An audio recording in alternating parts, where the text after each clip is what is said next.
Good morning সবাইকে। আজকে সকালবেলা ঘুম থেকে উঠে ফ্রেশ হয়ে চলে আসলাম গঙ্গার ধারে আমার একটা বন্ধুর দোকানের সামনে। দেখতে পাচ্ছি অঙ্কনদার বাড়িতে এসেছি, দেখছি এখন 9টা বাজে, কিন্তু অঙ্কনদা এখনো ঘুমাচ্ছে। আমি ডাকছি, বলছি ভাই ভালো লাগছে না। ওঠ গাইস, দেখতে পারলে যে অঙ্কনদা এখনো ঘুমাচ্ছে, 9টা বাজে কিন্তু ঘুম থেকে উঠছে না। আমি আবার কিছুক্ষণ পর আসবো খাওয়া দাওয়া করে, তখন দেখি অঙ্কনদা উঠে গিয়ে চলো দেখা হচ্ছে। তার কিছুক্ষণ পর খাওয়া দাওয়া করে আমি অঙ্কনদার বাড়িতে চলে এসেছি, দেখতে পাচ্ছ।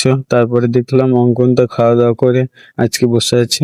তারপরে বাড়ি এসে রেডি হয়ে নিলাম, যেহেতু কাজে যাব তাই তাড়াতাড়ি করে রেডি হয়ে আয়নার সামনে এসে হালকা করে একটা ছবি তুলে নিলাম। তার কিছুক্ষণ পর, যেহেতু লন্ডন থেকে চশমাটা আমার নিয়ে আসলাম, আজ অনেকদিন পর পড়ছি, তারপরে কাজের জন্য আমার R15টা নিয়ে বার হয়ে যাচ্ছি। গাইস, বিকালে খাওয়া দাওয়া করে ছাদের ওপর চলে আসলাম।